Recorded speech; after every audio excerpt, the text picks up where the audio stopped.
The Naked City didn't just break the rules. It walked straight into them, filmed them, and turned them into cinema history. A producer who never saw it premiere, a director who got blacklisted, and one final line that nobody wrote down until the cameras were rolling. These are 20 weird facts about the Naked City. And the bonus? A photographer with a police radio who knew where death would strike before the cops did. Hit the streets. This city doesn't wait for anyone. On December 21st, 1947, Mark Hellinger died without seeing his masterpiece reach audiences. The producer had spent months pouring his soul into the Naked City, a love letter to the New York streets he'd chronicled as a newspaper columnist for decades. Just one day earlier, on December 20th, he'd watched a final cut of the film at Universal Studios. He turned to his publicist with tears in his eyes and said, "That's my celluloid monument to New York. I loved it." Those were nearly his last words about the project. The next afternoon, while still working at the studio, Hellinger collapsed. A massive heart attack at age 44. He was rushed to Cedars of Lebanon Hospital in Los Angeles, where he died hours later. The man whose voice narrates every frame of the Naked City, guiding audiences through 8 million stories, never heard a single audience laugh, gasp, or applaud. He never saw the lines around the block in Times Square, never read the reviews calling it revolutionary, never held the Oscar his cinematographer would win. His funeral was held on Christmas Eve, 1947. The Naked City premiered 3 months later to packed houses, and Mark Hellinger's voice, recorded weeks before his death, opened and closed a film he would never witness. His monument stands, he just never got to see it. The film wasn't supposed to look like a movie at all. It was supposed to look like crime scene photographs ripped straight from a tabloid newspaper. Mark Hellinger wanted documentary realism, the kind of raw, unpolished imagery that made you feel like you were standing on the sidewalk watching it unfold. So director Jules Dassin and cinematographer William Daniels came up with something radical. They hid cameras inside delivery vans. Behind tinted windows and two-way mirrors, the crew filmed entire scenes on busy Manhattan streets without the public knowing they were in a movie. Pedestrians walked past Barry Fitzgerald interrogating suspects. Kids played stickball while detectives chased leads. Crowds gathered at intersections, never realizing they were part of cinema history. The technique worked almost too well. In one scene filmed at Grand Central Station, you can freeze the frame and catch a crew member accidentally visible in the background, yelling what sounds like, "Cut," as an actor runs past. Nobody on set noticed because the chaos was real. The heat was real. The noise, the crowds, the grit pouring off the pavement, all of it authentic because the city never stopped moving. Over 107 locations across Manhattan, the Bronx, and Brooklyn. Not a single soundstage, not one painted backdrop, just New York, raw and unfiltered, captured by a camera the city never saw coming. The film's title didn't belong to Mark Hellinger. It belonged to a man who photographed corpses for a living. His name was Arthur Fellig, better known as Ouija, a tabloid photographer who prowled New York streets in the 1930s and 40s with a police radio in his car and a speed graphic camera that never stopped flashing.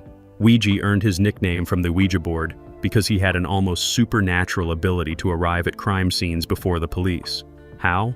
He listened to emergency dispatch calls, kept a mobile darkroom in his trunk, and never slept. In 1945, he published a book of his photographs called Naked City, a brutal, beautiful collection of murders, fires, street life, and urban decay. When Mark Hellinger saw it, he knew immediately that was the aesthetic he wanted for his film. He tracked Ouija down and bought the rights to the title outright. Ouija's short documentary was quietly renamed Ouija's New York, and the feature film took the name. But Hellinger didn't stop there. He hired Ouija as the official still photographer and location scout for the production. Ouija walked the crew through the Lower East Side, pointed out alleys, showed them where real crimes had happened. And if you watch carefully during the opening scenes, you can spot him in the film itself, standing near a doorway, snapping photos as Barry Fitzgerald exits a car. The man who documented death for newspapers became part of the movie that bore his book's name. And somewhere in the final cut, his shadow lingers. Or brain a watchman on his way home to sleep. The screenwriter went to war with the producer over a 65-year-old Irish detective.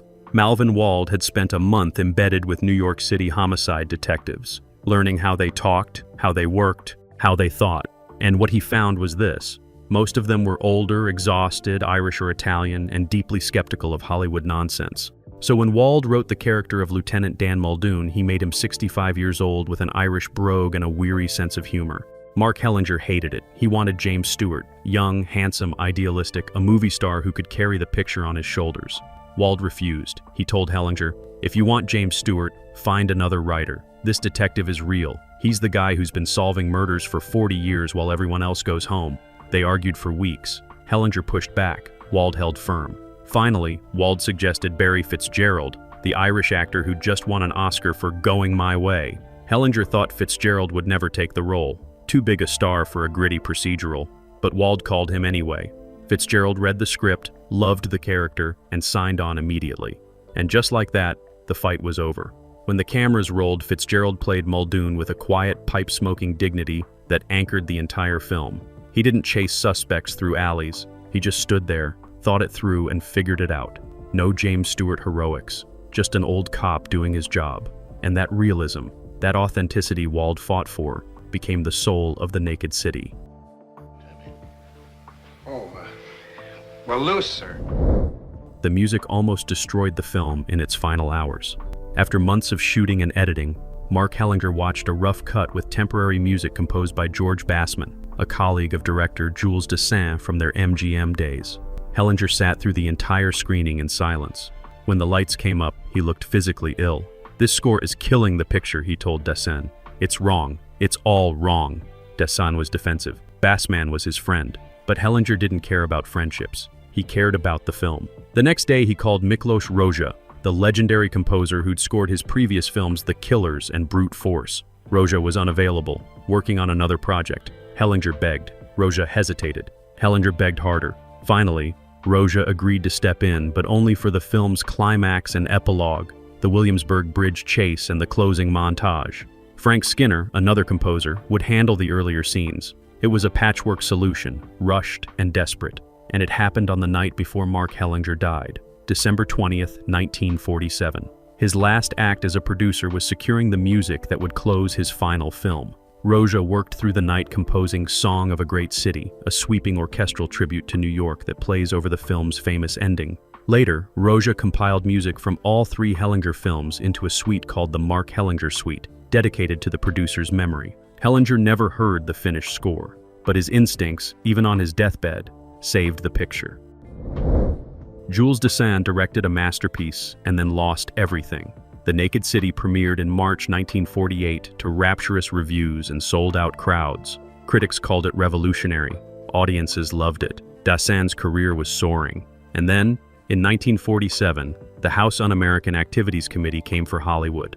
Dessin had been a member of the Communist Party in the 1930s. So had screenwriter Albert Maltz. During the HUAC hearings, directors Frank Tuttle and Edward Dmytryk named Dessin as part of their communist group. Maltz refused to cooperate with the committee entirely. He was convicted of contempt of Congress and sentenced to 10 months in federal prison. He was serving his sentence when The Naked City was released. Dessin wasn't jailed, but he was blacklisted. By 1950, he couldn't work in Hollywood. He fled to Europe, where he spent the rest of his life directing films in France, Greece, and England, including the noir masterpiece Rififi in 1955. He never returned to Hollywood full-time.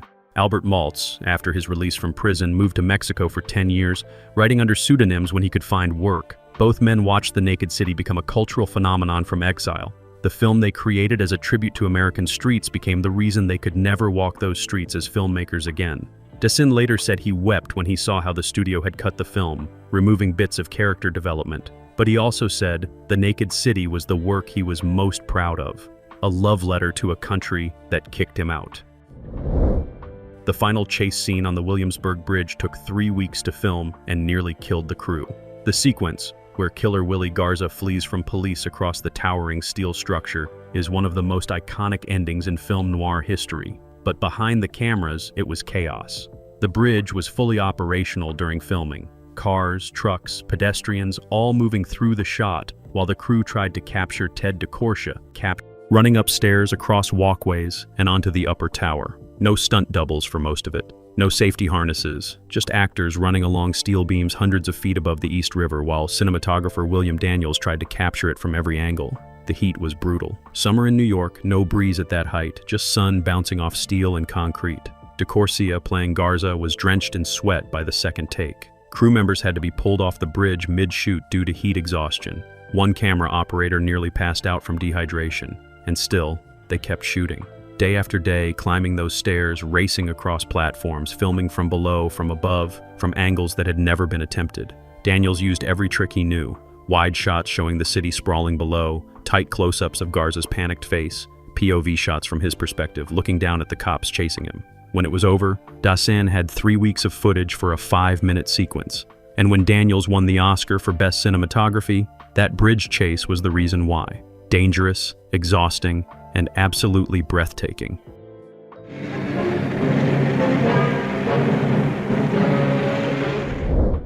Universal Studios wanted to bury the film before audiences ever saw it. When executives screened the rough cut, they sat in stunned silence. No Hollywood stars, no glamorous sets, no traditional noir lighting, just ugly streets, real crowds, and a straightforward murder investigation. One executive reportedly said, "This isn't a movie, it's a newsreel." They wanted to shelve it, dump it in a vault, pretend it never happened. But there was a problem.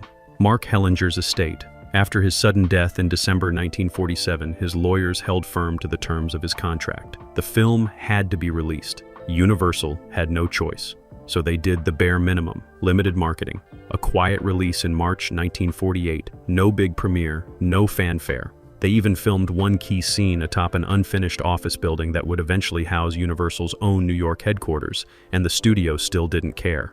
But then something unexpected happened. The New York audience showed up. Lines formed around the block. Word of mouth spread like wildfire. Critics who'd been skeptical called it a masterpiece. Bosley Crowther of the New York Times praised the location shooting and the Williamsburg Bridge chase. James Agee called William Daniels' cinematography visually majestic. The film that Universal wanted to kill became one of the biggest hits of 1948, grossing over $1.6 million in its first month. The executives who tried to bury it watched it become a phenomenon. And all because Mark Hellinger's lawyers wouldn't let them hide his monument. Only 4 actors in the entire cast were from Hollywood. The rest came straight from New York radio, theater, and the streets. Mark Hellinger insisted on authenticity, and that meant casting people who sounded like New Yorkers, not actors pretending to be New Yorkers. Barry Fitzgerald had the Irish brogue. Don Taylor played the young detective. Howard Duff and Dorothy Hart rounded out the Hollywood contingent. Everyone else? Local talent.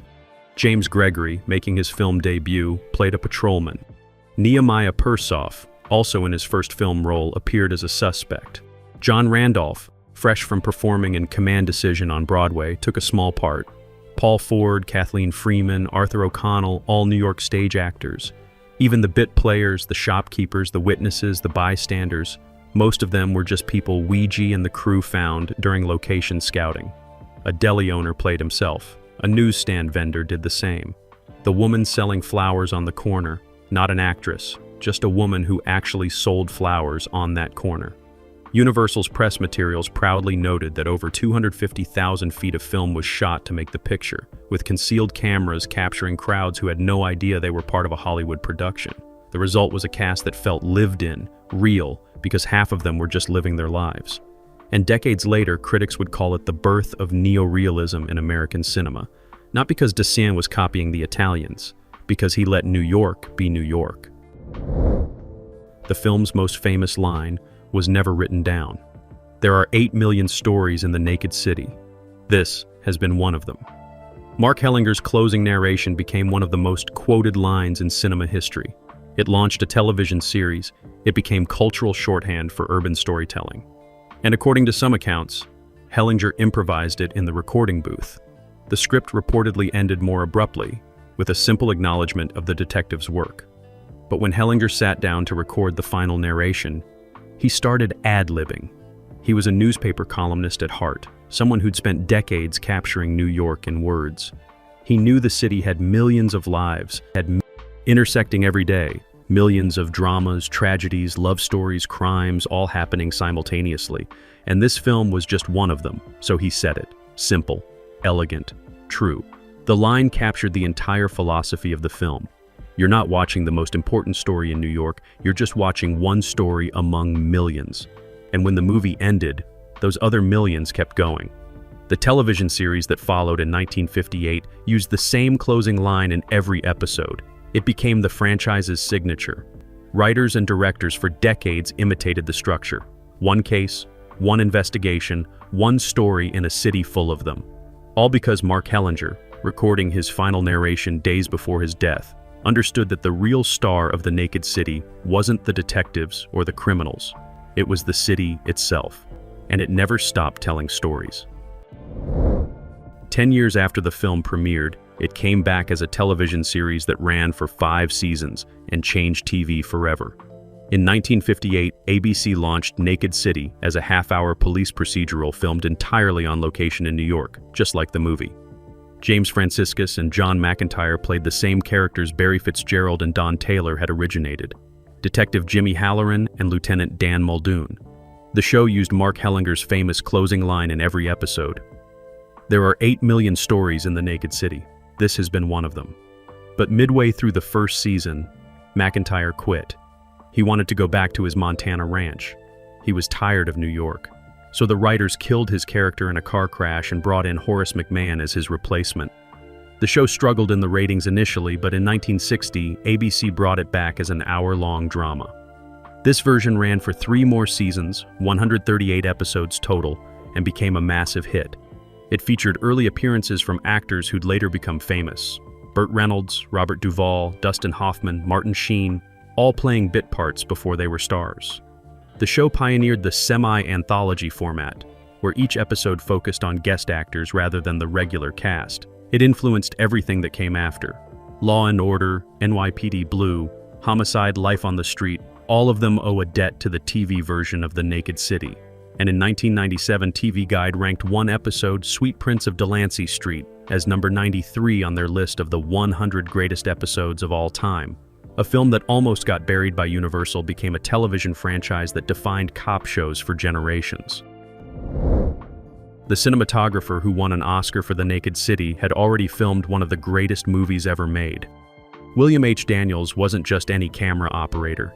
In 1924, he'd been the cinematographer on Erich von Stroheim's Greed, an epic silent film considered one of cinema's masterpieces. Daniels had shot Greta Garbo pictures at MGM. He'd worked with the biggest stars in Hollywood. And then Mark Hellinger asked him to hide cameras in vans and shoot on dirty New York streets in the middle of summer. Daniels could have said no. He was established, successful, respected. But he saw what Hellinger was trying to do. This wasn't just another noir. This was something new. So Daniels took his decades of experience shooting on pristine sound stages and threw it all out. He learned to work with natural light. He figured out how to film through tinted windows. He mounted cameras on moving vehicles and let the city provide the lighting. The result was revolutionary. Critic James Agee wrote that Daniels photographed the film with a lovely eye for space, size, and light, and called the finish visually majestic. When Daniels won the Oscar for Best Cinematography in 1949, it wasn't just for technical skill. It was for proving that cinema could leave the studio and still be beautiful, that streets could be as cinematic as sets, that reality, captured honestly, was more powerful than any backlot facade. Daniels would go on to win 3 more Oscars in his career. But The Naked City remained his most influential work, the film that taught Hollywood how to see the real world. During filming, over 200,000 spectators watched the production at various locations around Manhattan. The crew couldn't keep them away. Every time they set up cameras on a street corner, crowds formed. People hung out of windows, kids stopped playing to watch, shop owners came outside. The production became a citywide event covered daily in newspapers. Everyone wanted to see Hollywood invade New York, but this created massive problems. Police had to assign officers to crowd control. Traffic got snarled. Shooting schedules were constantly disrupted. At one point during the summer of 1947, real murders in New York spiked to such alarming levels that police authorities cut back drastically on the permissions they'd granted for filming in busy precinct offices.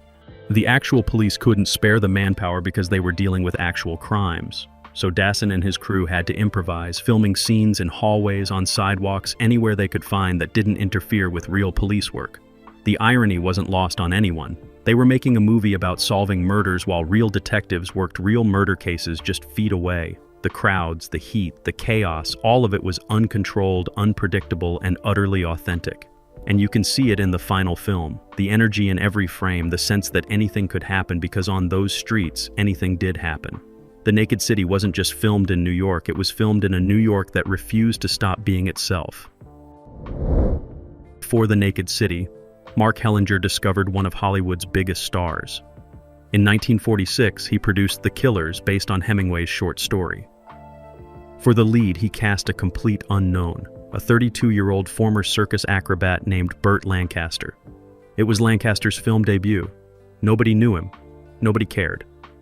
But Hellinger saw raw power, dangerous charm, star quality that couldn't be faked. The Killers made Lancaster an overnight sensation. He'd go on to win an Oscar and star in classics like From Here to Eternity. Hellinger never saw Lancaster's full career. He died a year later. But in those final 2 years, Hellinger produced 3 film noir legends: The Killers, Brute Force, and The Naked City. All directed by Jules Dassin. All shot by William Daniels, all scored by Miklos Rozsa. When Hellinger died, Rozsa composed the Mark Hellinger Suite as tribute. They buried him overlooking the Hudson River. The man who discovered Burt Lancaster was gone at 44, but his monuments remained.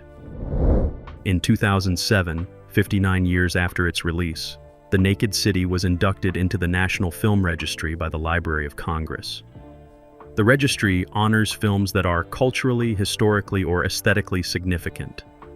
The Naked City joined a list that includes Citizen Kane, Casablanca, and The Godfather. Why?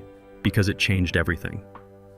Before The Naked City, Hollywood crime films were shot on studio lots with painted backdrops. After The Naked City, location shooting became the standard. Before The Naked City, movie detectives were either hard-boiled private eyes or glamorous heroes. After The Naked City, they were regular working cops doing paperwork and legwork. Before The Naked City, film noir was all shadows and Venetian blinds. After The Naked City, it was sunlight and sidewalks. The Library of Congress specifically cited the film's pioneering role in location-based filmmaking and its influence on procedural genres. In 2018, a restored version was screened at the Venice International Film Festival, introducing new audiences to the film's groundbreaking techniques. Critics in 2007 praised the same things critics praised in 1948: the authenticity, the energy, the sense that you're watching real life unfold. Because that's exactly what you're watching. Real streets, real crowds, real New York, captured by a team that refused to fake anything. 60 years later, The Naked City still feels immediate, still feels urgent, still feels real. That's why it's preserved. That's why it matters. Not because it's perfect, because it's true. Film has no opening credits, not a single title card. Instead, it opens with Mark Hellinger's voice. Ladies and gentlemen, the motion picture you are about to see is called The Naked City. My name is Mark Hellinger, and I was in charge of its production, and I may as well tell you frankly that it's a bit different from most films you've ever seen. Then he proceeds to introduce the director, the cinematographer, the screenwriters, all through narration while the camera soars over Manhattan at dawn. It was unprecedented. Movies had credits. That's just how it worked. But Hellinger wanted something else. He wanted to pull the audience directly into the story without any barrier. No studio logo, no fancy typography, just his voice and the city waking up. The technique was so effective that the movie's ending credits thank the mayor and police commissioner of New York City, without whose cooperation this film could not have been made. That gratitude was real. The production had tested everyone's patience, but the results spoke for themselves. By avoiding traditional opening credits, The Naked City announced from the first frame that it was breaking rules. And once the audience accepted that, they were ready for everything else the film had to offer. Ladies and gentlemen, you're about to see... The film's working title was Homicide. Simple, direct, generic. Mark Hellinger hated it. He wanted something that captured the city itself, not just the crime. So when he saw Ouija's photo book Naked City, he knew immediately. That was the title. Raw, exposed, vulnerable. A city stripped of pretense, showing everything it was. Weegee had published the book in 1945, a collection of crime scene photos, street life, disasters, humanity at its most desperate and most real. Hellinger bought the rights to the title and hired Weegee as a consultant. Weegee's short documentary was quietly renamed Weegee's New York, and the feature film took the name. The title became iconic. When the TV series launched in 1958, it kept the name. When critics wrote about urban realism, they referenced the naked city. The phrase entered the cultural lexicon as shorthand for honest, unfiltered city life. All because Mark Hellinger saw a photo book and recognized the perfect two words to describe what he was trying to create. Ted DeCorsia made his film debut as Willie Garza, the killer. He'd been a radio actor in New York, performing in live dramas. No film experience, no screen test. Jules Descend cast him based purely on his voice and presence. DeCorsia played Garza as a desperate wrestler trapped by his own crimes. In the final chase on the Williamsburg Bridge, he runs with a strange, flailing gait that some viewers found hilarious and others found disturbing. That awkwardness was perfect. This wasn't a suave criminal mastermind. This was a scared man running out of options. DeCorsia nailed it. After The Naked City, he became a character actor, appearing in dozens of films and TV shows over the next 3 decades. But he never forgot that his career started on a steel bridge over the East River, running from cops while cameras captured every panicked breath. In one scene near the end, Garza shoots and kills a blind man's guide dog. The dog had barked at him, startled him, and in his panic, he fired. The gunshot alerted police to his location. It was a brutal moment that showed how far Garza had fallen, and DeCorsia played it with a mix of fear and regret that made the character human even at his worst. First film role, Oscar-winning cinematography, and a death scene that's still studied today. A young photographer named Stanley Kubrick was on set during production, shooting behind-the-scenes photos for Look magazine. Kubrick was 19 years old, working as a staff photographer. Nobody knew he'd become one of the greatest directors in cinema history, but he was there, watching Jules Descend work, observing how they filmed on location, learning how to capture reality without controlling it. Kubrick's photos from the Naked City productions still exist. You can find them online. They show crew members hiding in vans, actors standing on street corners surrounded by real crowds. The chaos of filming in a live city. Did Kubrick learn something from watching The Naked City being made? Did it influence his later work? We'll never know for certain, but the timing is interesting. Within a few years, Kubrick would direct his own documentary-style films, shooting on location, chasing authenticity. And decades later, film scholars would point to The Naked City as one of the films that changed how movies were made. Meanwhile, the teenager taking photos on set would go on to make 2001, A Space Odyssey, A Clockwork Orange, and The Shining, 2 futures intersecting on Manhattan streets in the summer of 1947.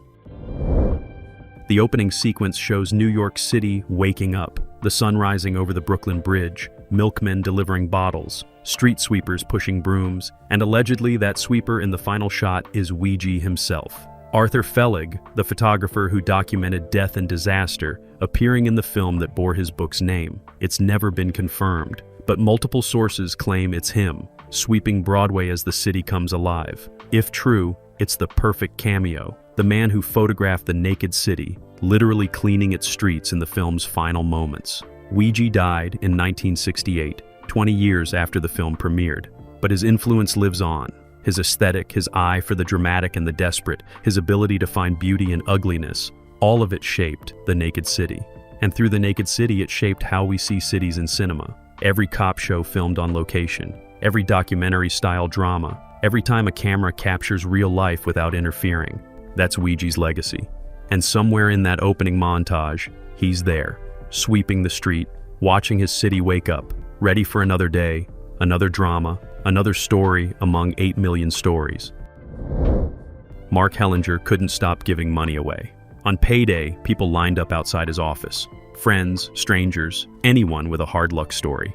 Hellinger handed out cash without questions. He'd pay rent, cover medical bills, bankroll failing businesses. His wife Gladys Glad begged him to stop. His accountants pleaded, but Hellinger grew up poor.